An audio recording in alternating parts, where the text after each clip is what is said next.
सुप्रभात। एक कहावत है कि व्यक्ति जब पैदा होता है तब उसके पास श्वास तो उसको मिलती हैं, लेकिन उसको लोग कोई जानते नहीं। जानते हैं उसके अपने कर्म और पुरुषार्थ के कारण। लेकिन साथ ही जब वो व्यक्ति मरता है अंत में, तो उसकी जो श्वास जन्म के समय मिली थी लेकिन कोई जानता नहीं था, मरते समय वो श्वास उसके पास नहीं होती हैं, लेकिन दुनिया उसे जानती है उनके कर्मों के आधार पर। रतन टाटा के जीवन से हमें कुछ सीखने की आवश्यकता है। भारत के बहुत ही महान उद्योगपति तो अनेक होते हैं, लेकिन कुछ ऐसे रतन होते हैं सच में, जिनके अनेक सारे पहलू, वो कब जन्मे थे ये सब जान सकते हैं, लेकिन ऐसे पहलू जो हमें ऐसे व्यक्तित्व से प्रेरणा मिलती है, उनको स्मरण करना हमें बहुत आवश्यक है।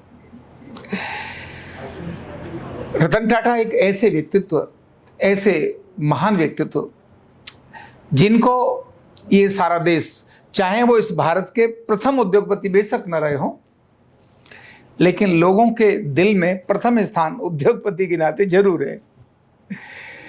और जो अन्य सभी उद्योगपतियों से रतन टाटा को अलग चीजें बनाती हैं, वो उनमें उनकी सोच है जो उनको अलग बनाती है।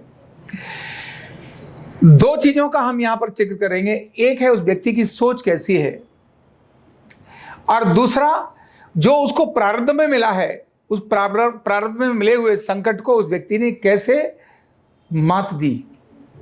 तो जन्म से अगर बात करें हम, तो सामान्यतः व्यक्ति सोचता है जब किसी घर में पैदा हो तो उसको लगता है करोड़पति वाले घर में तो पैदा होने वाला बंदा हर तरह से बड़ा सुखी और आनंदमय होगा। अरबपति के घर में पैदा हुए थे रतन टाटा, जो ऑलरेडी टाटा ग्रुप पहले से था ही, उनके पैदा होने से पहले उनके दादा जीआरडी टाटा सारा स्थापित करके गए ही थे। तो जन्म से करोड़पति घर में होने वाला व्यक्ति करोड़पति कर्जदार भी हो सकता है, इसकी कल्पना कोई और नहीं कर सकता, ये रतन टाटा ही कर सकते हैं। जब रतन टाटा छोटे थे, जब पैदा हुए, तभी उनके माता पिता का आपस में किसी बात पर उनका लड़ाई झगड़ा हुआ, और झगड़ा होने से उन दोनों के मार्ग अलग हो गए। सोचिए, एक बहुत बड़े उद्योगपति परिवार में कोई बालक पैदा हो रहा है, अभी पैदा हुआ ही, अभी बहुत छोटा ही है, उसी बीच में उसके सिर से पिता और माता का दोनों का रिश्ता एकदम खत्म हो जाए, दोनों ही अलग हो जाए, क्या हालत होगी उनकी। सोचिए, उसके माता और पिता का जो प्रेम उसको मिलना चाहिए वो नहीं मिला, तो उसको उसकी दादी ने अपने उसमें ले लिया कि ठीक है, मैं अपने दत्तक पुत्र के रूप में इसको पालूंगी, और वहां उसका पालन पोषण किया। जन्म के समय जिसको प्यार जैसा मिलना चाहिए था वैसा उनका प्यार नहीं मिला। एक अभावग्रस्त व्यक्ति होता है। जब वो स्कूल जाने लगे और उनको ये सारी स्थितियां देखने को मिली, तो उन्होंने एक बात अपने मन में सोच ली कि मुझे अपनी जिंदगी को साधारण जिंदगी के रूप में जीना है। मैं अगर बड़ी जिंदगी के अंदर जीऊंगा तो कभी भी मैं मार खा सकता हूं। ये बचपन में ही उनको समझ में आ गई। और जब वो विद्यालय जाते थे तो उस समय उनको लेने के लिए जो कार जाती थी, मतलब बहुत बड़ी लग्जरी कार, रॉल्स रॉयस, क्या नाम होता है उस गाड़ी का नाम है, हाँ, वो गाड़ी उनको लेने के लिए जाती थी। तो उस गाड़ी में न आकर बहाना करके कैसे भी वहां से दूसरे रास्ते से आने का वो प्रयोजन रखते थे, और वो कहते थे नहीं, मैं इस गाड़ी में नहीं आऊंगा, मैं पैदल आऊंगा, किसी और तरह से आऊंगा, लेकिन इस गाड़ी में नहीं आऊंगा। छोटे बच्चे थे। अब क्योंकि बालक को जाना है और आना है, घर में तो पैसा है ही, लेकिन इस व्यक्ति ने उसी समय मना कर दिया कि नहीं, इस गाड़ी में मुझे नहीं जाना। पढ़ने लगे, जैसे ही थोड़ा और बड़े हुए तो उस समय पर एक दो कंपनियों की जिम्मेदारी इनको दे दी कि अब आप इन कंपनियों को देखें। उनमें से उस समय रेडियो चलता था, तब ट्रांजिस्टर रेडियो, इलेक्ट्रॉनिक्स वाला ये जमाना था। तब टाटा के नाम से एक रेडियो था, उस कंपनी में इनको जिम्मेदारी दी। वो कंपनी उस समय बहुत घाटे में चल रही थी, बहुत घाटे में चल रही थी। उस घाटे की कंपनी को इनकी जिम्मेदारी लेने के बाद कि चलो मैं देता हूं, घाटे में चल रही है, मतलब कैसा काम हो रहा होगा सोचिए। इनके पास जब जिम्मेदारी आई तो इन्होंने उस कंपनी को घाटे से बड़े मुनाफे में लेकर आ गए, बहुत बड़े मुनाफे में लेकर आ गए। लेकिन इस कल्पना को करना बहुत मुश्किल है कि आपकी कंपनी अच्छी चल रही है लेकिन दूसरी कंपनी वाले आपके अंदर क्या सेंध लगा सकते हैं आप नहीं सोच सकते। आप नहीं सोच सकते कैसी सेंध लगा सकते हैं। और दूसरी कंपनी वाले आपके एम्प्लॉय को खरीद कर आपके साथ कैसा विद्रोह कर सकते हैं, यह टाटा ने खुद अपनी जिंदगी के अंदर देखा। और पहली कंपनी, अच्छी भली चलती कंपनी अचानक घाटे में आई। उस समय पर ये देश में इमरजेंसी भी लगी थी, उस समय की बात है, उसके बाद में जो घाटे पर आई। और तभी वहां के एम्प्लॉयज ने यूनियन बना करके यूनियन ने हड़ताल करना शुरू कर दिया और हड़ताल की, कंपनी घाटे में गई और टाटा को वो कंपनी बंद करनी पड़ी। टाटा के पुरुषार्थ के कारण नहीं, दूसरी कंपनियां जो उस समय आई थी उन कंपनियों ने इस कंपनी को कैसे ध्वस्त करें जिसके कारण हम जाएं यहां के एम्प्लॉय को बरगला कर टाटा पूरी कंपनी में ही स्ट्राइक करा दी और लोगों को मति भ्रम कर दी। कुछ लोग वहां पैसे से बिके और बिकने के कारण से कंपनी को अल्टीमेटली ठप करना पड़ा। लेकिन टाटा ने कभी हार नहीं मानी। टाटा के जीवन में दूसरी बड़ी घटना आई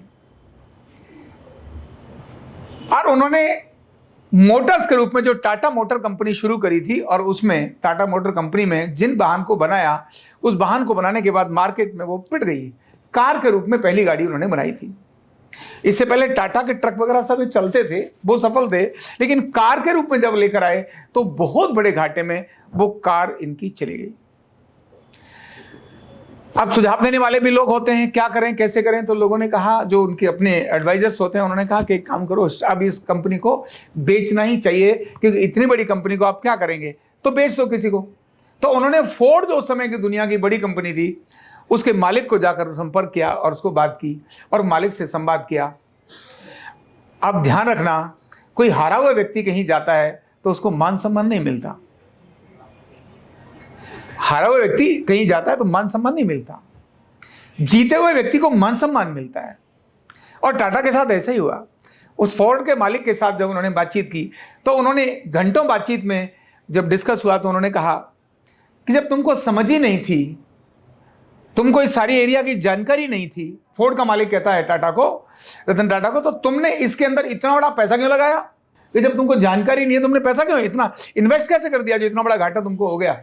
मतलब उसने टॉन्ट कस के टेढ़ी बातें की। लेकिन रतन टाटा के पास कोई ऑप्शन नहीं था, इसीलिए उन्होंने कहा कोई बात नहीं था, तुमने लगा दिया। और आखिर में उस फोर्ड के मालिक ने रतन टाटा को कहा कि अब मैं आपकी कंपनी ले रहा हूं, लेकिन ये मैं आपको एहसान जता रहा हूं, एहसान कर रहा हूं आपकी कंपनी को लेकर कि आपकी कंपनी मैंने खरीदी है, मेरा आप पर एहसान है। जब ये शब्द बोला तो रतन टाटा के स्वाभिमान को लगा और रतन टाटा ने जब बाहर आने के बाद जो डील थी उनके साथ उसको कैंसिल कर दिया। बोले खत्म, मैं नहीं करूंगा, मुझे एहसान नहीं चाहिए, आपने लेना है लीजिए, ये मार्केट का पार्ट है, आपको लेना है लीजिए, नहीं तो नहीं, खत्म, मैं अब मैं बेचूंगा ही नहीं। और उसके बाद उन्होंने ये जो इंडिका जो कार लॉन्च करी, इंडिका कार ने दुनिया के अंदर धूम मचा दी और जबरदस्त, एक पहले इंडिगो थी, उसके बाद इंडिका कार आई और उसने जबरदस्त धूम मचाई। उसके बाद स्विफ्ट आई और उसके बाद तो पता नहीं कौन कौन सी गाड़ी आई। टाटा का एक रूप बदल गया। मैंने हार करके भी कैसे बाजी जीती जाती है, अगर ये सीखना चाहिए तो रतन टाटा को सीखना चाहिए। ये उद्योग जगत की नहीं, जीवन की घटनाएं भी ऐसी होती हैं। अनेक बार संकट आते हैं, चुनौती आती है, लेकिन वहां व्यक्ति अपने को सरेंडर कर देता है। मैंने वो करोड़पति अरबपति व्यक्ति खरबपति व्यक्ति, उसके ऊपर कर्जा भी तो खरबों का होगा, तभी तो कंपनी बेचने के लिए चला, उसमें भी तो शेयरिंग होती है उनकी। लेकिन तो भी उस व्यक्ति ने वापस आ गया, लेकिन नहीं, ऐसा नहीं करूंगा। और फिर नए कॉन्सेप्ट, जिस जगह पर भी नया कॉन्सेप्ट लेकर आने की सोच रखने वाला व्यक्ति होता है, यूनिक आइडिया जो व्यक्ति लेकर आता है, वह व्यक्ति अपने जीवन में हमेशा सफलता प्राप्त करता है। यूनिक आइडिया और यूनिक आइडिया के ऊपर रिसर्च, ये क्यों टाटा ने आकर अपनी विजय प्राप्त की, दोबारा से वाहन के क्षेत्र में अपनी धाक जमा दी, कारों के क्षेत्र में अपनी धाक जमा दी।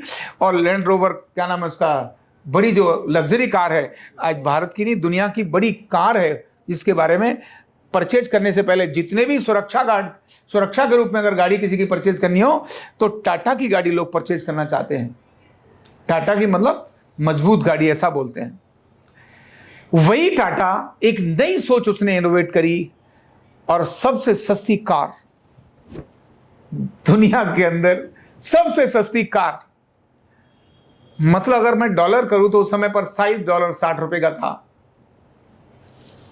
तो केवल $1,500 में, कितने में, यानी 1,00,000 की कार, लख टकिया जिसको बोलते थे, कॉमन मैन के लिए भी कार हो सकती है।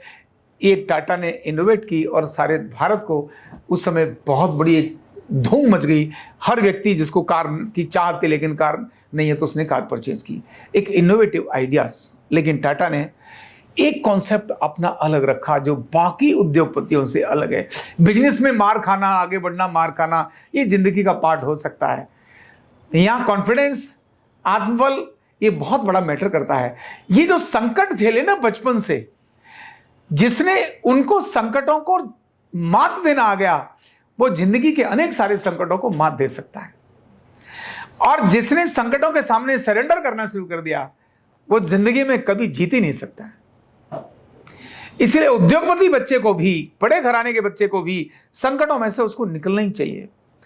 जो पालनों में जाते हैं वो शब्द कहीं से कहीं निकाल देते हैं, उन्हें पता ही नहीं होता कि खेत में आलू पैदा होते हैं या क्या और पैदा होता है,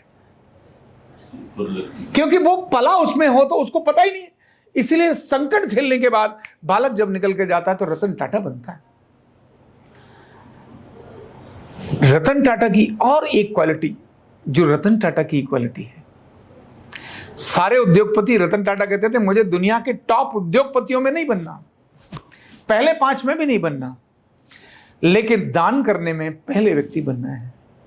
इसीलिए टाटा ट्रस्ट के नाते से उन्होंने जो ट्रस्ट बनाई, आप सोच सकते हैं 60% benefit of the Tata group Tata trust के अंदर जाता, और टाटा ट्रस्ट ऐसे अनेक सारे गरीब लोगों पर काम करने का काम करती है। भारत के विकास में टाटा ट्रस्ट का बहुत बड़ा योगदान है।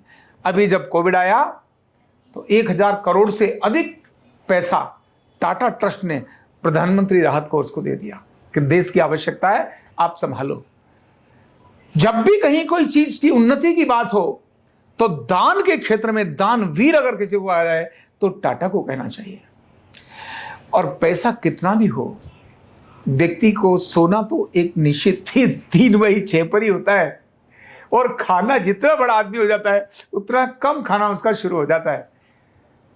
तो रतन टाटा एक बात कहते थे, पैसा कहाँ होना चाहिए? पैसा जेब में होना चाहिए, दिमाग में नहीं होना चाहिए। जब भी व्यक्ति के दिमाग में पैसा आएगा, ध्यान रखना, संकटों का कारण बनेगा। पैसा सिर्फ जेब में चाहिए, वो जेब से ही खर्चा करेगा, जेब से वापस आएगा। पैसे का स्थान जेब और बैंक के अलावा कहीं और नहीं। दिमाग में अगर पैसा आ गया तब आपको खराब कर देगा। इसलिए टाटा ने सारी जिंदगी सादगी से जी। मैं नितिन गडकरी जी के साथ जब बात करता था तो वो रतन टाटा को अपने उदाहरण देते थे। रतन टाटा के साथ उनकी जो बातचीत थी, जो उनका जो संवाद था, उसके वो उदाहरण मुझे सुनाते थे। कहते थे रतन टाटा कितने सरल और सादगी वाले व्यक्ति है। यानी इतना सब कुछ बड़ा साम्राज्य होने के बाद भी वो व्यक्ति एक सहज सादगी से रहता है और अपने हर व्यक्ति की केयर करता है। क्या करता है? अपने हर व्यक्ति की केयर करता है। जिस समय कोविड आया और कोविड आते समय पर उन्होंने एम्प्लॉइज को बाहर निकाला। स्वाभाविक है, कोविड आने के बाद परिस्थितियां बदल गई, बहुत सारी चीजें बदली। अपने एम्प्लॉय को उन्होंने वहां से छटनी शुरू करी। तो एक यही उत्तर प्रदेश का रहने वाला एक एम्प्लॉय था, त्यागी करके नाम उसका था, और उसकी 11 साल की बेटी ने उसको फोन किया, और 11 साल की बेटी ने वहाँ के जो कहीं से लैंडलाइन निकाल करके रतन टाटा के पर्सनल वहाँ पर फ़ोन किया। और वहाँ क्रम ये था कि अगर कोई फ़ोन आएगा तो जैसा रिप्लाई होगा उसको मिलेगा। तो वहाँ फ़ोन किया, जब पलटकर फ़ोन आया तो इन्होंने फ़ोन उठाया और संवाद जब हुआ, मेरे पिता को और आप नौकरी से मत निकालिए, मेरे घर की अच्छी स्थिति नहीं है। तो रतन टाटा ने उस व्यक्ति को फिर से अपने यहाँ रखा जब छटनी कर रहे थे, लेकिन किसी के कष्ट के बातों को सुनकर अपने नुकसान को झेलते हुए भी सामने वाले को सपोर्ट देने की आदत, ये रतन टाटा की ही विशेष बात है। और इसीलिए ऐसा सादगी वाला व्यक्ति जब गया है तो केवल एक उद्योगपति नहीं गया है, एक अच्छा इंसान गया है। उनको पद्म भूषण मिला, पद्मश्री मिला, कुछ और मिला, ये सब सारे पुरस्कार तो उनके लिए बहुत छोटे हैं। वो इन सब पुरस्कारों से एक बहुत बड़े व्यक्तित्व के नाते से रतन टाटा हमारे देश की महान हस्ती थे, जिनका जन्म 28 दिसंबर 1937 में बंबई में हुआ था।